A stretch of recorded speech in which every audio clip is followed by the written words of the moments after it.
A'udzu billahi minasyaitonir rajim.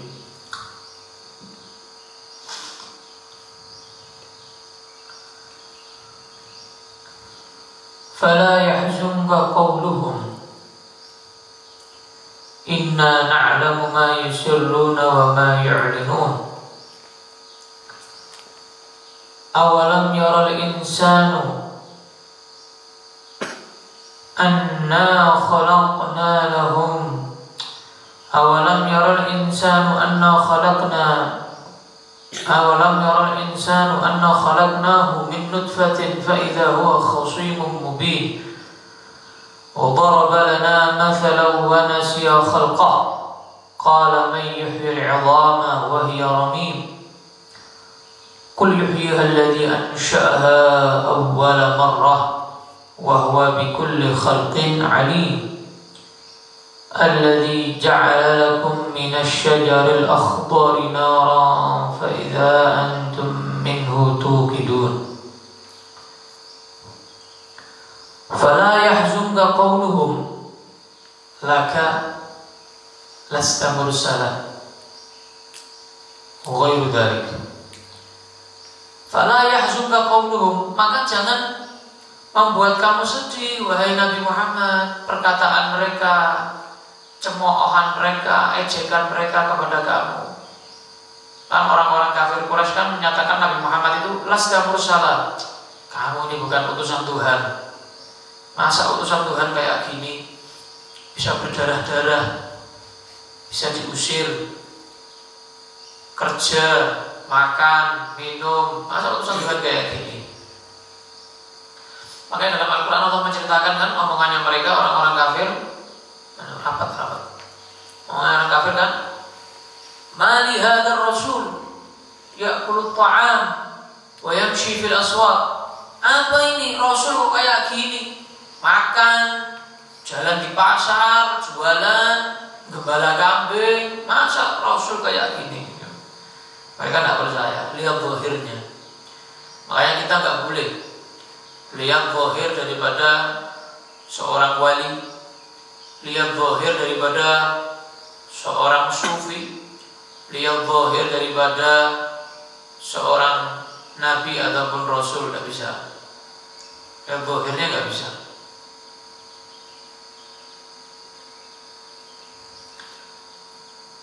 Atau seorang guru sama. Makanya kita selalu dianjurkan oleh para salaf kita, salafus saleh, untuk apa? Berdoa agar ditutup aib guru kita daripada kita, ditutup basyariah, sifat manusia guru kita daripada kita.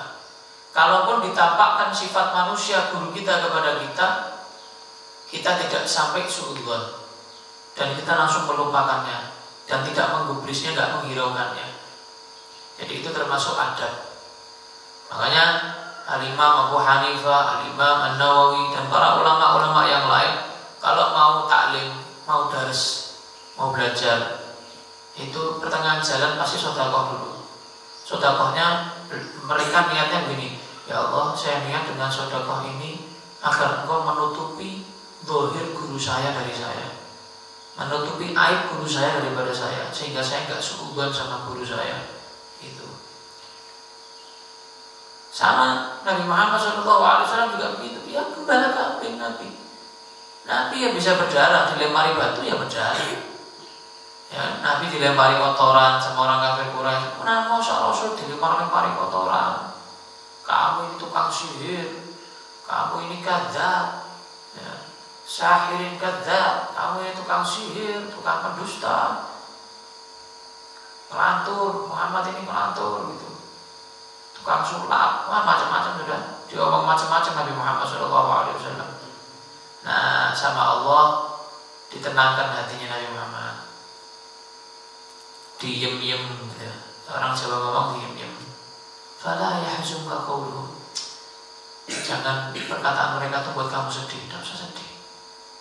Tidak usah sedih gara-gara qawluhum, omongannya mereka terus. La yahzunka, jangan membuat kamu sedih.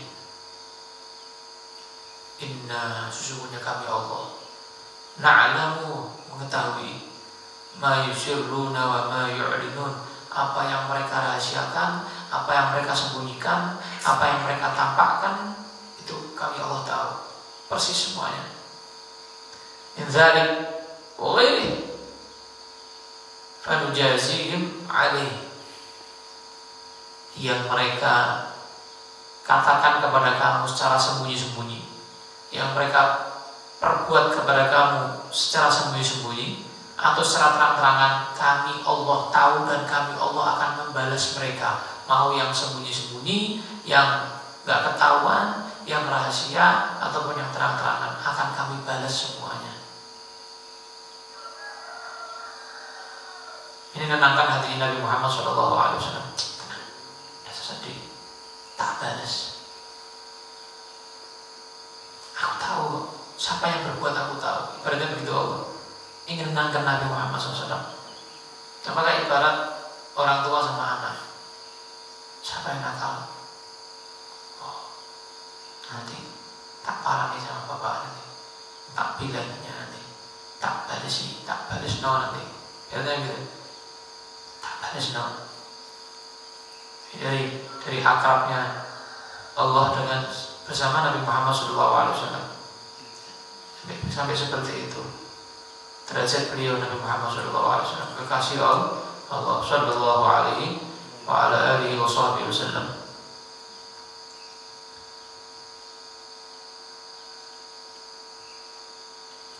Awalam yaral insanu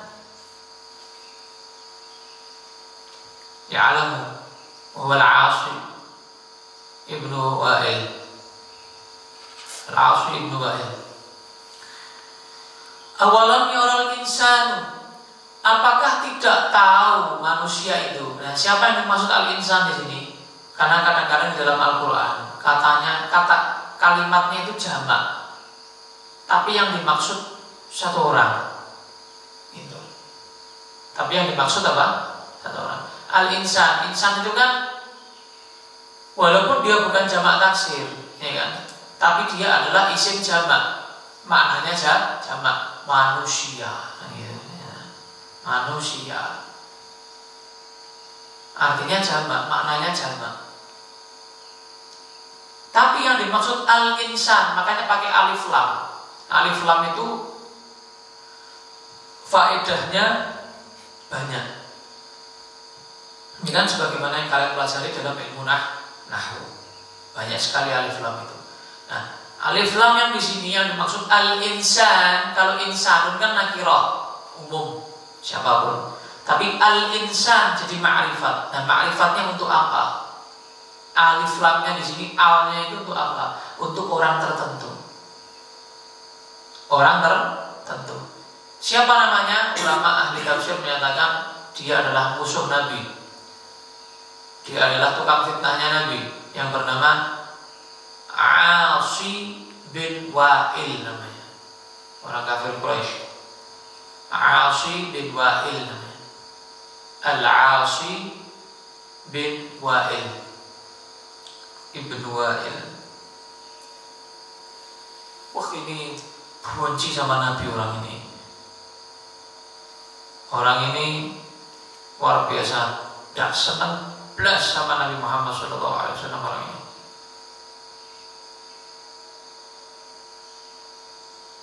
Jadi al-insan di sini menurut ulama ahli tafsir mufassirin adalah apa? Siapa dia? Jadi turun asbabun nuzulnya turun kepada Al-Ashi bin Wa'il. Tapi segala sesuatu yang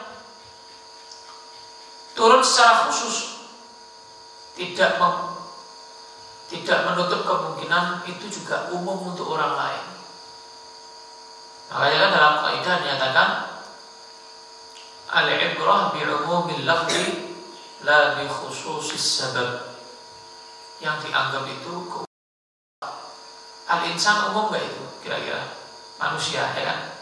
Walaupun memang sebab turunnya ayat ini untuk Ashi bin Wa'il, tapi insan itu umum gak?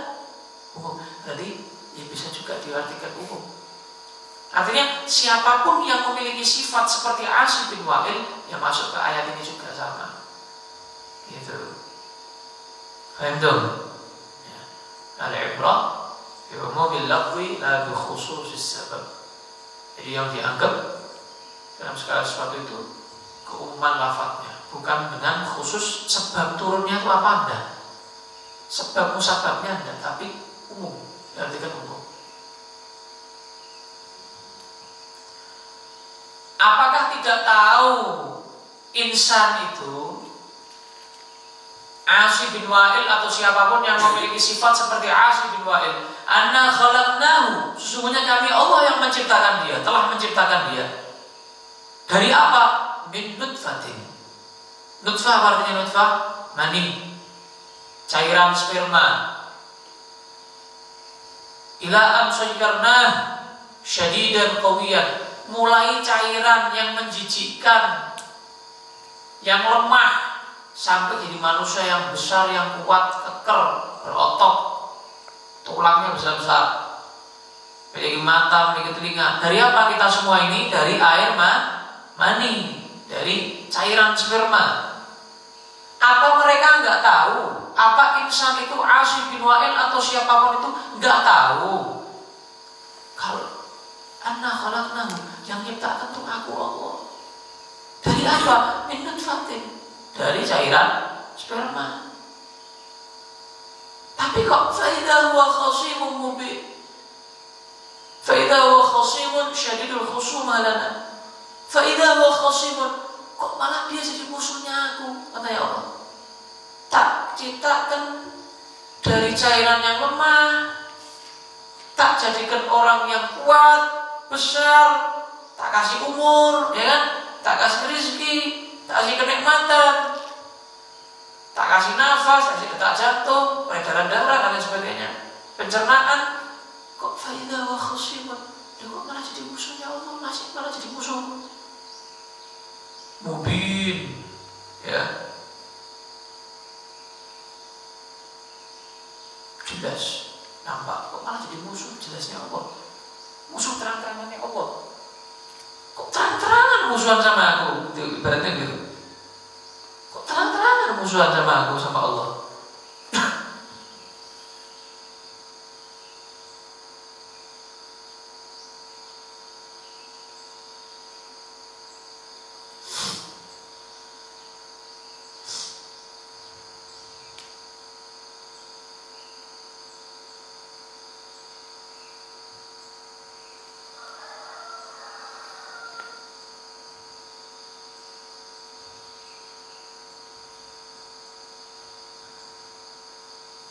Wa daraba lana mathalan, bahkan sampai orang-orang kafir itu memberikan peribahasa.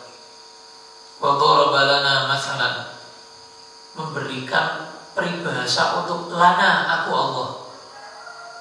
Fidzalik, sampai buat peribahasa buat aku. Ya kan kurang ajar, tak ciptakan dari sesuatu yang lemah jadi kuat. Faida wa khasimun mubin, jadi musuh nyataku. Terus pakai wadharaba lana mathalan, memberikan peribahasa lana untuk aku Allah.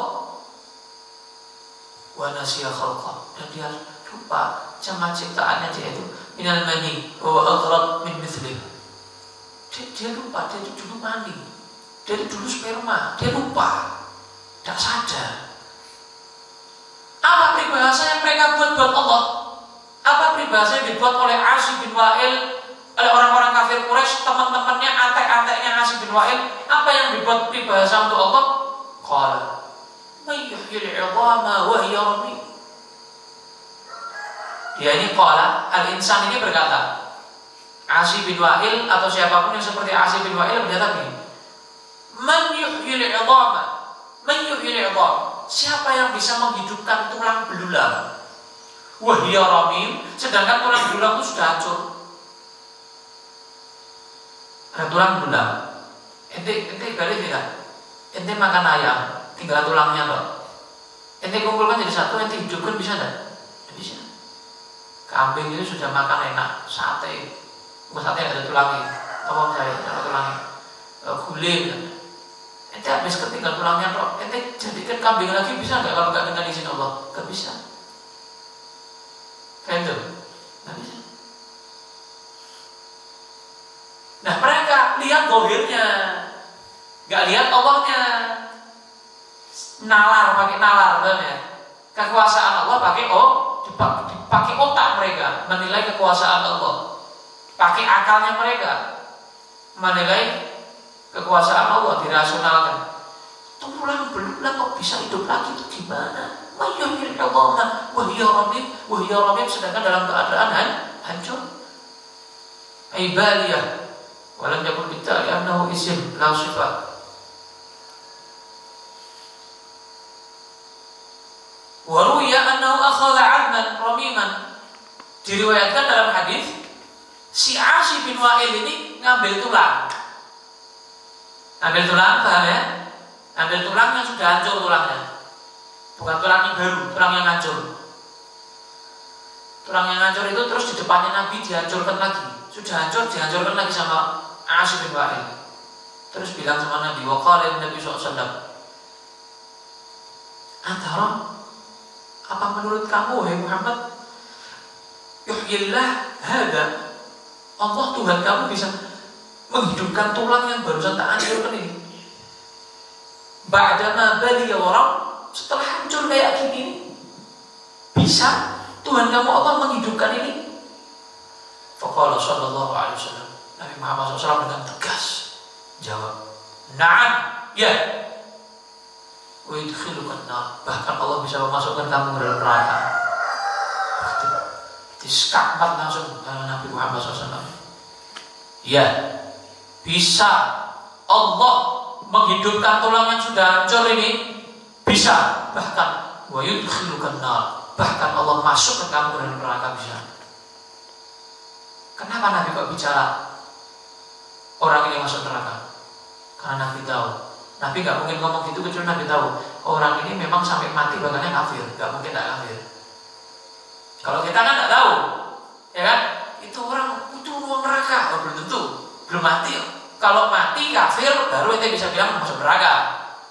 Tapi kalau masih hidup, walaupun dia orang kafir, orang murtad, orang ahli maksiat, gak bisa dibilang ini ahli neraka, belum tentu, belum mati ya. Kan penentuan itu saat nanti sekarat nazar, ya kan? Apakah dia husnul khotimah atau su'ul khotimah? Itu penentuannya di akhir. Penentuannya di akhir.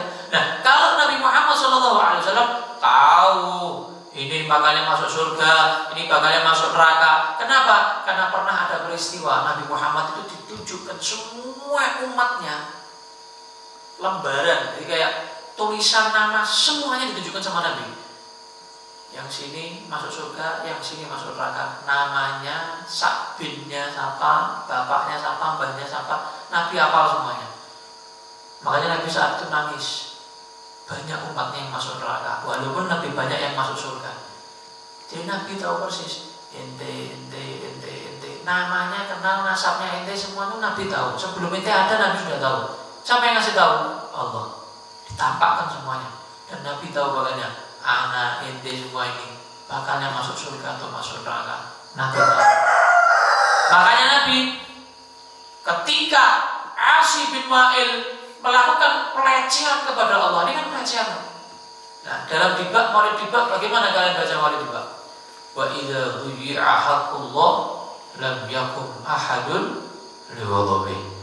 Kalau sudah hak-haknya Allah dilecehkan, direndahkan, lam yakum ahadun liwadhabi, enggak ada yang bisa ngelawan marahnya Nabi. Nabi yang paling marah.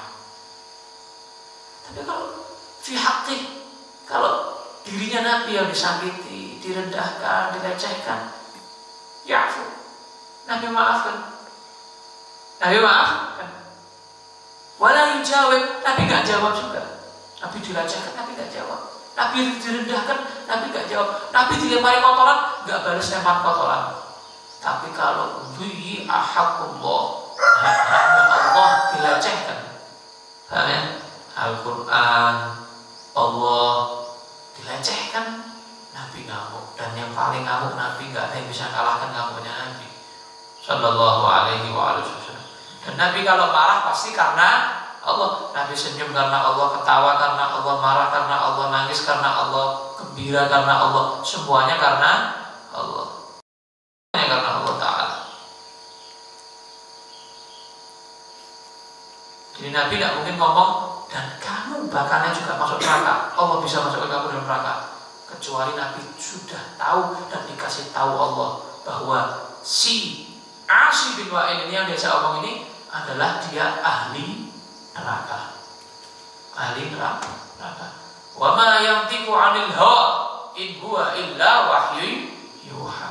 Nabi itu enggak pernah ngomong karena hawa nafsu.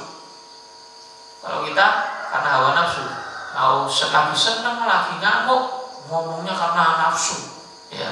Tapi kalau Nabi Muhammad SAW sama sekali tidak pernah seumur hidupnya bicara karena nafsunya. Tapi Nabi bicara karena apa? Wahyu dari Allah Subhanahu wa Ta'ala.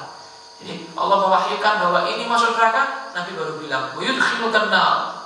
Dan Allah bakal masukkan kamu dalam neraka, orang yang melecehkan Nabi. Allah. Dianggap Allah gak bisa. Tulang belulang yang ngajar, ente dari mani lu, ente dari cairan. Itu yang bisa jadi kayak gini. Apalagi dari tulang. Fahim tuh? Nah. Qul, Allah negaskan kepada Nabi Muhammad SAW, suruh ngomong sama mereka. Qul, katakan wahai Nabi Muhammad, katakan sama mereka, ngomong. Yuhyihalladzi ansha'aha awwala marrah. Yuhyiha, akan menghidupkan tulang itu yang hancur itu. Siapa? Alladzi ansha'aha, yang menciptakan tulang tadi itu awwala marrah, pertama kali. Siapa yang menciptakan tulang pertama kali? Sebelum tulang itu hancur, sebelum mati orang itu, Allah. Ya kan? Yang menciptakan manusia yang pertama Nabi Adam siapa? Allah. Tulang rusuknya sehingga diambil dari tulang rusuknya menjadi Siti Hawa. Siapa yang menciptakan tulang rusuknya? Allah. Setelah itu dari mani, cairan itu, siapa yang menciptakan itu sehingga menjadi manusia yang sempurna? Ahsani taqwim, ya. Inna khalaqal insana fi ahsani taqwim. Dalam sungguhnya aku menciptakan manusia pada ciptaan yang paling indah, paling bagus. Siapa yang membuat dari cairan sampai ahsani taqwim? Siapa? Allah. Yang menciptakan awal itu yang akan mengembalikan lagi menjadi hidup lagi. Loh, awal dari nggak ada jadi ada, bisa kok Allah kok. Apalagi sudah ada mau diadakan lagi, ya gampang deh. Paham tuh? Dari yang nggak ada, kita semua dulu ada nggak? Nggak ada. Semuanya nggak ada itu. Cairan sperma nggak ada, Nabi Adam nggak ada. Dari yang nggak ada jadi ada, Allah mampu. Apalagi yang sudah ada mati mau dihidupkan lagi, ya gampang deh. Paham tuh? Mati dihidupkan sama nggak ada diadakan, gampang mana? Gampang mana? Ya mati dihidupkan, ya kan? Daripada nggak ada diadakan. Ente punya sepeda motor, ya kan? Ente punya sepeda motor, rusak, dibenerkan bisa kan? Insya Allah bisa. Tapi ente nggak punya sepeda motor, pura-pura punya sepeda motor, bisa? Nggak bisa. Karena nggak ada. Tapi kalau barangnya ada, sepeda motornya ada, rusak, dibenerkan masih bisa. Tapi kalau nggak punya sepeda motor, mau benerkan apa itu? Mau nggak punya sepeda motor, paham tuh? Jelas ya? Jadi kayak gitu. Yuhyihalladzi ansha'aha awwala marrah, yang akan menghidupkan tulang belulang tadi itu yang hancur adalah alladzi ansha'aha awwala marrah, yang ansha'aha menciptakan, memunculkan daripada tulang belulang yang hancur tadi itu awwala marrah, asalnya, awalnya itu kayak apa itu nanti yang akan menciptakan Allah Ta'ala, yang akan mengembalikan, menghidupkan lagi. Wa huwa, dan Allah bikulli khalqin alim, terhadap setiap makhluknya maha mengetahui. Makhluk alim, mujmalan wa mufassalan, qabla khalqihi wa ba'da khalqihi. Secara global, secara terperinci Allah semuanya. Mulai sebelum ente diciptakan sampai ente sekarang sudah diciptakan, Allah tahu semuanya. rahasia kamu. Bahkan yang belum kamu rahasiakan, Allah tahu bakalnya kamu merahasiakan apa. Bahkan detik ini, detik itu belum terjadi, Allah tahu apa yang akan terjadi. Kenapa? Karena yang mencatat takdir itu adalah Allah. Yang menuliskan semua nasib manusia adalah Allah. Yang menciptakan daripada tubuh manusia adalah Allah. Semuanya Allah Subhanahu wa ta'ala. Semuanya Allah. Qul huwallahu ahad, Allahus samad. Tidak ada. Jadi semuanya kembali kepada Allah Subhanahu wa ta'ala. Tidak ada. Ini semua ciptaan Allah Subhanahu wa ta'ala. Lillahi ma fis samawati wa ma fil ardh. Ini semua milik Allah ini. Bumi, langit, semua alam semesta ini miliknya Allah. Siapa yang merasa memiliki? Yang menciptakan Allah kok. Lillahi ma fis samawati wa ma fil ardh. Wa in tubdu ma fi anfusikum aw tukhfuhu yuhasibkum billah. Yang kamu tampakkan, yang kamu rahasiakan, Allah akan hisab semua itu. Kamu ngerasani orang lewat hati itu, lewat hati akan dihisab sama Allah. Kamu ngerasani orang lewat lisan, dihisab sama Allah. Semua ada balasannya nanti di hari kiamat. Alhamdulillah minta baik. Allah Maha mengetahui secara global, secara terperinci, sebelum diciptakan sampai sudah diciptakan, tahu semuanya Allah Subhanahu wa ta'ala. Makanya rukun iman yang terakhir apa? Wa bil qadari khairihi wa syarrihi minallahi ta'ala. Ada qadha dan qadar, ya kan? Qadha dan qadar Allah. Qadha itu apa qadha? Qadha itu ketentuan Allah yang azali, yang sudah lama, qadim, yang tidak ada awalnya. Jadi rencana Allah itu namanya qadha. Qadar itu apa? Qadar itu rencana Allah yang sudah termaktub di Ummul Kitab. Paham ya? Rencana Allah yang sudah termaktub, tertulis di Ummul Kitab itu terjadi. Nah, itu di situ qadar. Ini ada sekarang ini taklim nih subuh, ya kan?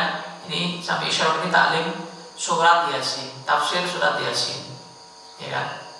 Ayat kesekian ini, ayat tentang Asyib bin Wa'il ini, ya, itu dulu, kemarin sebelum taklim ini atau tadi sahur sebelum taklim ini, itu namanya masih qadha. Kenapa? Belum terjadi. Tapi sekarang kita taklim ini bahas tadi awalam yaral insanu fala yahzuka qauluhum, yang tadi yang sudah tertulis lama, azali qadim, terjadi, itu namanya qadar. Baik itu? Jelas enggak? Nah. Jadi qadha itu sebelum terjadi, qadar itu pas terjadi, itu namanya qadar. Qadha belum terjadi, qadar sudah terjadi. Itu perbedaan antara qadha dan qadar.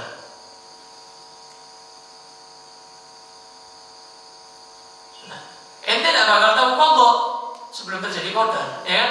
Tidak tahu. Ada orang apa? Dia nyangkanya ketika tidur malam dia bakal bangun sahur, Dia tidak tahu qadhanya, ya kan? Tapi Allah tahu dia bakalnya kebablasan sahurnya. Nah, kapan ente tahu ente kebablasan sahur? Kapan ente tahu qadhanya Allah, rencananya Allah? Hari itu ente kebablasan. Tidak tahu, kecuali sudah terjadi qadar. Kalau sudah terjadi kebablasan, itu namanya qadar. Oh, berarti memang ketentuannya Allah, qadhanya Allah, ente kebablasan. Gitu.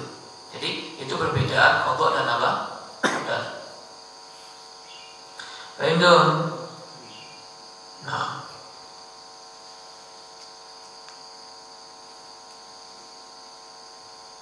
ini juga termasuk apa? Uslubil hakim. Jadi ada satu istilah dalam ilmu balaghah, namanya uslubil hakim.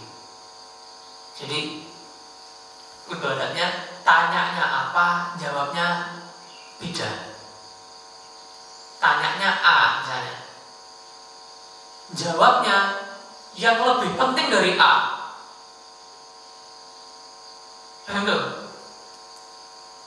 Jawabnya A harusnya kan, pertanyaannya A harusnya kan jawab A kan.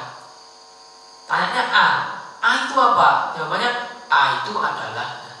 Ini enggak. Pertanyaannya A itu apa? B itu gini. Nah, itu ada di dalam bahasa Arab. Keindahan tanya jawab dalam bahasa Arab namanya dalam ilmu balaghah. Nanti kita bakal pelajari. Namanya istilahnya apa? Bil hakim. Ya. Uslubil hakim.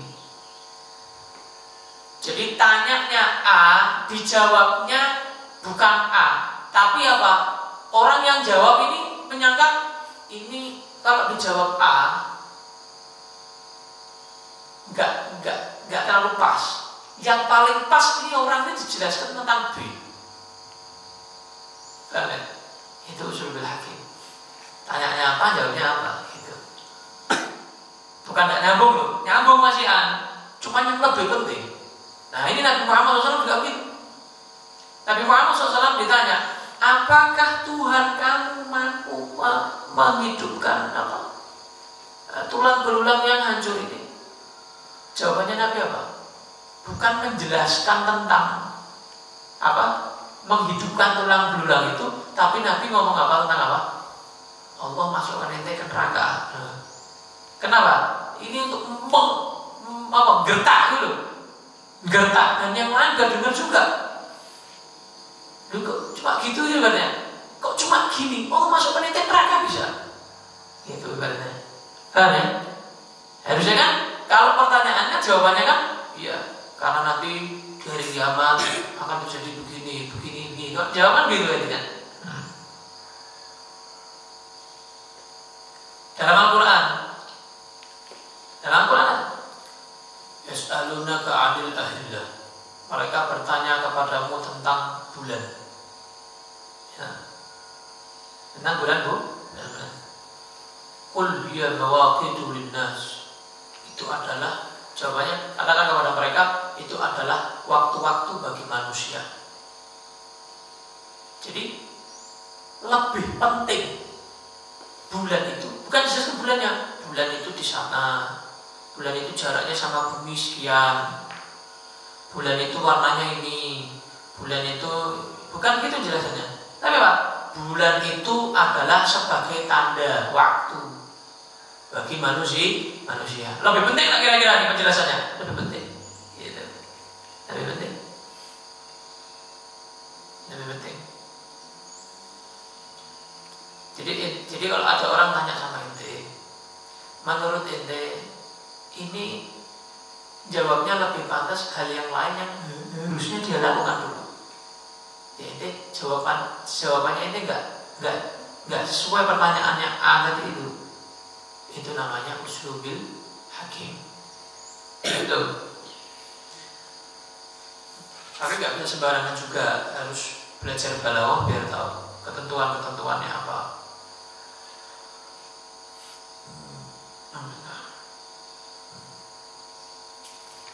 Wallahu a'lam bishawab.